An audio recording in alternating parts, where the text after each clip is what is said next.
네, 경제를 알기 쉽게 풀어보는 경제본부 시간입니다. 오늘은 최준영 법무법인 율촌 전문위원과 이야기를 나눠보겠습니다. 어서 오십시오. 네, 안녕하세요. 네, 안녕하세요. 세계화가 잘 나가던 때가 있었습니다. 뭐든 하면 제가 세계화 할 때도 있었는데 네. 이제는 세계화라는 것의 의미가 달라진 건지 새로운 질서가 만들어지고 있다 이런 얘기도 나오고 그동안 이런 흐름에 대해서 늘 전망도 많이 해 주셨는데 네네.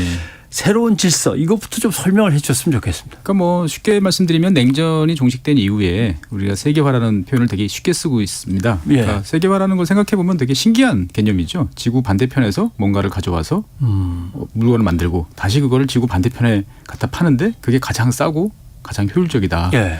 우리가 사실 그렇게 알고 지금까지 생활을 해오고 있는 것이죠. 그런데 이제 이러한 질서가 많은 국가, 많은 사람들 사이에서 이게 과연 정답인가? 이거 아닌 것 같다. 라는 이제 흐름들이 점점 강해지고 있다 정도로 이해를 하시면 될 것 같습니다. 예. 그러면 이게 그 세계화라고 하는 시스템 자체가 한계에 이르러서 그렇습니까? 누군가가 더 욕심을 내기 때문에 그렇습니까? 사실 세계화라는 시스템은 이제 모두의 이해관계가 맞아 떨어질 때 이제 그 작동하는 방식이죠. 세계에는 많은 이제 국가, 힘센 국가도 있고 영향력이 큰 국가들도 있고 그러는데 그들 사이에 뭔가 이게 좋은 길이야. 서로가 이득을 볼 수 있어라고 합의했기 때문에 지난 30년 동안 이제 흘러왔던 것이죠. 예. 사실 역사적으로 세계화는 이제 보편타당한 영속적인 어떤 현상이라기보다는 일시적으로 나타났다가 또 좀 쇠퇴하는 이제 이러한 흐름들을 반복을 하는데 현재가 어떻게 보면은 그러한 쇠퇴에 이제 문 앞에 서 있는 것이 아닌가 그런 생각이 종종 듭니다. 네, 벽을 허물고 나가서 다 만나고 서로 얽힐 때도 있고 또 벽을 다시 쌓을 때도 있고 네. 그 사이클이라는 게 있는 모양이군요. 그렇습니다. 그런데 우크라이나 전쟁은 이 탈세계화의 흐름하고 묶여져 있는 겁니까? 그러니까 이제 전쟁이 이런 탈세계화를 가져왔다라고 보기에는 좀 무리가 있을 것 같고요. 어떻게 보면 지난 멀리 보면 2008년 이후 가까이 보면 한 2017, 8년 정도부터 뭔가 이제 벌어지고 있던 사항들을 이제 전쟁이라는 걸 통해 가지고 가시적으로 드러냈고 그 전쟁과 관련된 많은 당사자들이 이런저런 이제 행동을 하면서 그러한 흐름들을 더욱 가속화시키고 있다. 이렇게 저는 생각을 합니다. 네.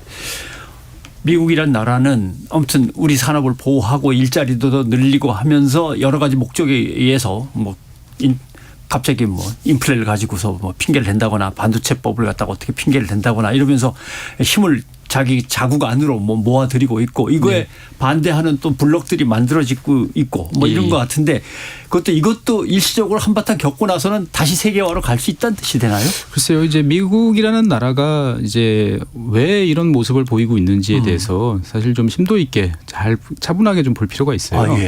그러니까 이제 미국 같은 경우는 지난 1980년대에 한 이제 강달러 현상을 겪으면서 이제 고생을 많이 했죠. 인플레이션을 잡으면서 한 1,900만 개의 일자리를 상실을 했고, 그 다음에 2000년대 들어와서 중국이 다시 부상을 하면서 다시 한 500만 개 정도의 제조업 일자리를 상실을 했어요.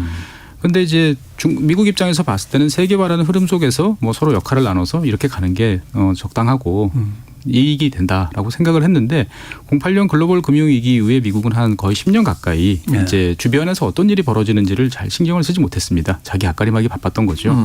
그 사이에 이제 정신을 차리고 보니까 중국이란 나라가 이제 저렴하고 그냥 만만한 물건을 생산해주는 그런 나라에서 첨단 제조업을 영위하는 어떻게 보면 강력한 경쟁 국가로 이제 성장을 했다라는 것을 인식을 하게 된 거죠.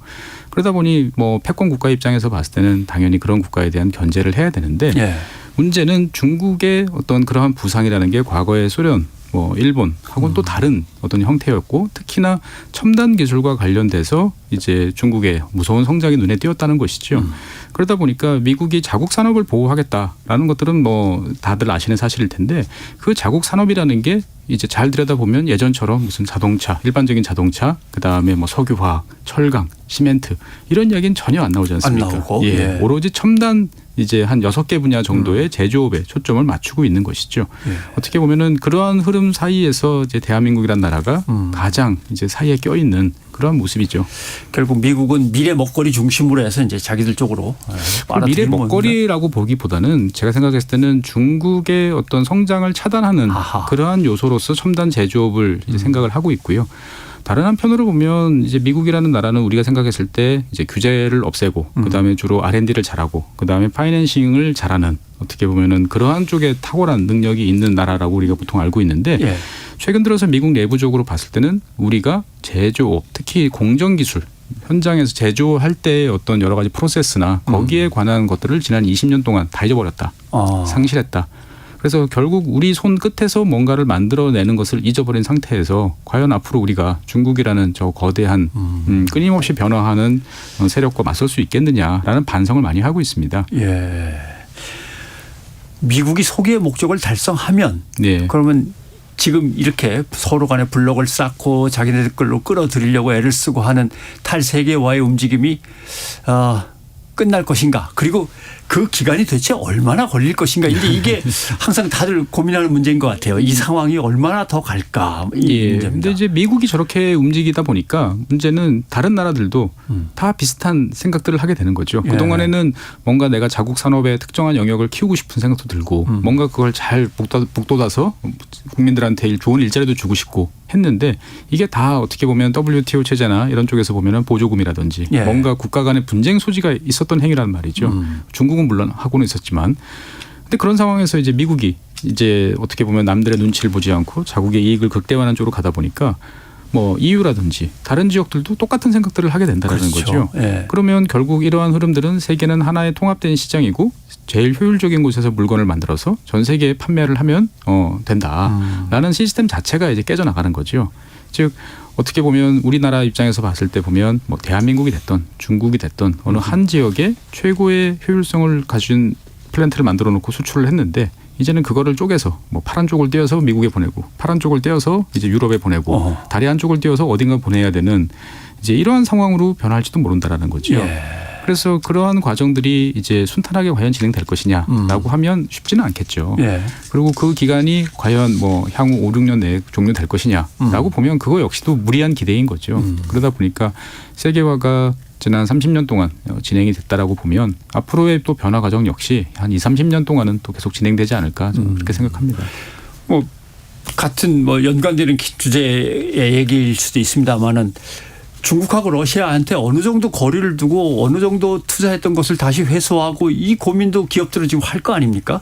그렇다가 만약에 또 갑작스럽게 또 잘 풀려버리면 중국 러시아한테 다시 들어가겠다고 해야 되나? 이제 쉽게 생각하면 뭐 아주 단순한 질문입니다만은 이걸 어떻게 조율을 할 수 있나 컨트롤할 수 있나 하는 건데요. 글쎄요. 뭐 어떻게 보면 이제 양자택일을 자꾸 이제 강요받는 이제 이런 상황이기도 하고요. 근데 중요한 것은 이제 우리가 이제 중국 그리고 우리가 러시아 특히 뭐 중국을 바라보는 우리의 시각이 과연 이제 2023년 현실을 제대로 반영하고 있나라는 점들을 좀 봐야 될 것 같습니다. 우리가 생각하는 중국은 우리의 제품을 수입을 해서 그것들을 제조해서 해외에 파는 어떻게 보면은 우리와 함께 이제 수출 이제 전선을 같이 운영하는 동반자적인 관계로 우리가 그동안 30년 동안 살아왔던 거죠. 그 사이에서 우리는 막대한 무역 흑자를 봤는데 문제는 최근 들어서 중국이 우리로부터 수입하는 물건이 대폭 줄었죠. 우리가 무역 그동안 수백억 달러씩 이제 매년 무역 흑자를 봤는데 이제는 적자를 보고 있어요. 그 말은 중국의 산업 구조 자체가 이제 바뀌었고 우리와 이제 파트너 관계라기보다는 모든 전선에서 이제 경쟁 관계가 이제 되고 있다라는 말이죠. 그러한 상황에서 우리가 중국에 과연 진출을 했을 때 얻을 수 있는 이득이라는 것들은 과거와는 전혀 다르다. 그러니까 과거의 셈법하고 지금의 셈법이 달라져야 되는데 그거에 대한 개념은 별로 없고 과거에 좋은 시절이 있었는데 왜 지금은 그런 시절이 없냐. 자꾸 과거로 돌아가는 게 제일 좋지 않겠느냐. 돌아가고 싶죠. 추억은 아름다우니까요. 그렇지만 현실은 이미 많이 바뀌었고 그 속에서 이제 우리가 어떤 길을 가야 될지에 대해서 진지한 고민이 좀 필요하다고 저는 생각합니다. 사실 이거는 언론 책임일 것 같은데 지금 말씀하신 그런 고민들을 국가적으로 고민을 하면서 넓게 보고 컨트롤할 수 있는 기구가 확실하게 지금 조직이 있는 걸까요? 글쎄요. 그 보통은 보면 항상 문제가 생기면 우리나라에서는 컨트롤 타워 말씀들을 되게 많이 하시는데 그럼 그 컨트롤 타워는 누가 컨트롤해야 되나요? 사실은 어떻게 보면 우리는 불가능한 그 철인, 그리스 철학에서 말하는 철인 같은 존재를 자꾸 상정을 하고 그런 사람들이 내 고민을 대신해 줬으면 좋겠다. 항상 라고 이야기하는 것 같아요. 그런데 사실 그러한 고민들은 우리 스스로 개개인이 뭐 기업이 됐던 개인이 됐던 모두 투자자가 됐던 모두 항상 하고 있어야 되는 거죠. 예. 그리고 그러한 상황에서 이제 어느 순간 하나의 방향이 설정되고 그것이 타당성이 부여되면 또 이제 쏠림이 되고 하나의 이제 흐름이 나타날 텐데 지금으로서는 누구도 어떻게 보면은 누가 이러한 변화를 만들어내는지도 사실 모호하고 어떤 생각을 가지고 있는지도 사실 모호하다는 거죠. 예. 뭐 미국 이를테면 뭐 멕시코 같은 나라 같은 경우는 천하 없어도 미국과의 둘도 없는 동맹 그리고 그렇죠, 뭐. 북미에 어떻게 예. 보면은 나프타로 연결돼 예. 있는 미국의 최동맹인데 이런 나라가 최근 들어서 브릭스라든지 하는 어떻게 보면은 약간 미국과는 거리를 두고 싶어하는 나라들이 모이는데도 기웃기웃하면서 예. 여러 가지 이야기를 하고 있단 말이죠. 브라질 같은 나라도 뭐 바이든 대통령을 찾아가서 룰라 대통령이 기후변화 관련해서 끈끈하게 협력하자 하고 환하게 웃으면서 악수 짓고 그다음에 바로 중국으로 가서 왜 우리가 달러를 써야 되느냐 예. 또 이렇게 이야기를 하는 거죠. 즉 과거의 개념으로 봤을 때는 이해되지 않는 그러한 면들이 점점 많아지고 있다. 네. 그런 상황에서 우리가 자꾸 옛날이 좋았는데 그런 식으로 우리가 스스로를 자꾸 얽매이는 거 아닌가. 말씀하신 대로 사실은 아랍에미리트도 그렇고 뭐 사우디도 그렇고 브라질도 그렇고 네. 중국 러시아하고도 계속 서로 눈길을 주고받으면서 네. 뭔가 이렇게 하나의 뭐 연대라고 할 수 있는지는 모르겠지만 전선을 구축할 때도 있는 것 같기도 하고 네. 그러면 우리는 동아시아나 동북아시아에서 그렇게 안 되나 이런 고민도 해보고 하는데 그게 가능할까요? 우리가 보통 이제 블록을 만든다 그러면 그 내에서 뭔가 공유되는 가치관이 사실 존재를 해야 예. 되는데 이 동아시아라는 지역은 중국이라는 거대한 존재 또 인도라는 또 어떻게 보면 인도를 동아시아를 볼 수는 없지만 인도는 또 그 자체가 또 하나의 또 우주 같은 존재지 예. 않습니까? 그러다 보니까 이제 너무 체급 차이가 많은 지역들이 존재를 하고 있고 또 더욱이나 또 태평양 건너에 미국이라는 나라는 멀리 떨어져 있지만 강한 또 세력을 또 계속 투과하고 있죠. 그러다 보니까 동아시아 지역에서의 블록이라는 논의는 어떻게 보면 2000년대 초반까지는 상당히 이제 꽤 신뢰성 있는 여러 가지 논의를 이제 진행을 해봤습니다만 2023년 현재에서 봤을 때 보면 이것은 당분간 잊어먹어야 될 이제 상황이 되지 않았을까라고 예. 저는 생각을 합니다. 옛날에 제3세계가 어떻고 해서 제3세계 입김이 좀 세거나 할 때는 모르지만 지금은 완전히 달라진 상황 속에서 새로운 비전을 찾아야 되는 그런 문제가 있군요. 네.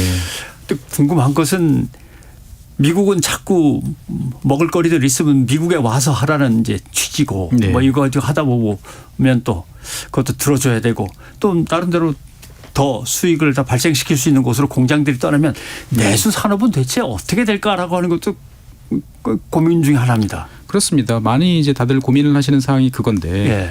문제는 이제 전 세계가 다 똑같은 것을 요구한다라는 거죠. 뭐 과거처럼 한국의 어느 산단에서 큰 시설을 만들어서 예. 거기서 메이드 인 코리아 찍어가지고 전 세계에 이제 뿌리는 것을 용납하지 않겠다라고 나오는 거잖아요. 뭐 유럽에서도 뭐 하고 싶으면 여기 와서 만들어라. 그럼 예. 보조금 줄게. 뭐 미국도 마찬가지고. 그러면 결국은 이 상태에서 이 흐름을 거부하면 그러면 그 나라들이 포기할까요? 우리가 아닌 누군가는 그 기회를 찾아서 잽싸게 예. 파일을 또 먹어갈 겁니다. 우리로서는 사실 선택의 여지가 사실 없어요. 나가야 되는 거는 맞는데 말씀하신 대로 그럼 남는 게 과연 무엇일 거냐라는 문제가 있죠. 근데 뒤집어 생각을 해보면 과연 그러면 그냥 남아 있으면 될까? 라는 문제도 생각해 봐야 됩니다. 예. 왜냐하면 매년 20만 명 정도의 노동력 부족이 지금 계속 발생하고 있어요. 그렇죠. 계속. 예. 그러면 5년만 지나도 100만 명의 인력이 지금 부족한 상태예요. 그런 상태에서 국내 제조업 이런 것들을 과거와 같이 계속 영위를 하겠다라고 생각하는 것 자체가 어떻게 보면은 무모한 생각일지도 모른다라는 거죠. 만약에 그렇게 유지하고 싶다면 거기에 적합한 다른 정책적 수단이나 방안을 강구를 해야 되는데 그러한 움직임은 사실 별로 없다라는 거죠. 그렇기 때문에 제가 생각했을 때는 어떻게 보면 일단 중요한 거는 우리의 기업들이 이 위기일 수도 있고 기회일 수도 있는 상황에서 최대한 이것을 기회로 만들기 위해서 노력해야 되고 뭐 국가와 사회적으로 봤을 때도 이것들을 어떻게 하면 더 어드밴티지를 누릴 수 있을지에 대해서 이제 고민을 이제 해야 되는 거죠. 사실 기업들은 벌써부터 뭐 머리를 싸매고 고민하고 있고 살피고 있을 것인데 정부가 어떤 틀과 제도를 제대로 만들어 놓고 기업들을 지원해야 되는 거 많은데 지금 뭐 기업 위주로 정부가 틀을 짠다고는 하는데 이 방향이 맞는 건지 아니면 정말 기업들이 필요로 하는 게 다른 또 어떤 시스템이나 아니면 뭐 역시 제도상에서 필요로 하는 게 있는데 모르고 있는 게 있는지 그런 것들도 궁금합니다. 그러니까 이제 어떻게 보면 대한민국은 정부 수립 이래 이제 대한민국 기업이 잘 되면 대한민국이 잘 되는 거, 대한민국이 잘 되면 대한민국 기업이 잘 되는 거. 이 두 개가 바퀴가 항상 같은 방향으로 돌아가는 거를 당연하게 생각을 해왔어요. 예. 그런데 지금은 어떻게 보면은 달라질 수도 있다라는 것들을 생각을 해볼 필요가 있는 거죠. 개별 기업으로서는 어떻게 보면은 유럽, 미국 뭐 어디가 됐던 환영받고 가서 뭔가 진정한 글로벌 기업으로 변모할 수 있는데 예. 그럴 때 우리한테 과연 남는 게 뭐지? 라는 이제 고민도 필요한 것이고 그다음에 또 다른 한편으로 봤을 때 그러면 그 기업을 우리한테 뭔가 계속적으로 과거와 같이 하고 싶으면 무엇을 우리가 과연 해줄 수 있지? 라는 것들을 이제 들여다봐야 된다라는 거죠. 어떻게 보면은 우리는 아까도 말씀드렸다시피 이제 과거의 생각, 과거의 관성이 성공의 경험이 매우 강한 나라지 않습니까? 예. 그러다 보니까 지금은 어떻게 보면 그러한 과거의 경험, 그다음에 과거의 기억에서 조금 거리를 두고 객관적으로 세상을 좀 차분하게 바라보는 것이 좀 필요할 것 같아요. 예. 그러면서 어떤 흐름이 잡히는지에 대해서 여러 가지로 고민을 하는 편견 없이 세상을 좀 바라보는 시선이 필요한 것 같습니다. 예. 이제는 뭐 우리나라 기업이니까 우리나라를 위해서 이렇게만 요구할 수도 없고 글로벌 기업으로서 글로벌 속에서 또 살아남아야 되니까 그런 것들도 바라보는 시각이 조금은 더 유연해져야 되겠군요. 여러 가지 참 고민들이 많은 그러한 시기인 것 같습니다. 예, 알겠습니다. 탈세계화의 흐름 속에서 한국의 고민 그리고 한국 기업들의 고민 한번 짚어봤습니다. 예, 지금까지 최진영 법무법인 율촌 전문위원과 이야기를 나눠봤습니다. 위원님 고맙습니다. 네, 감사합니다.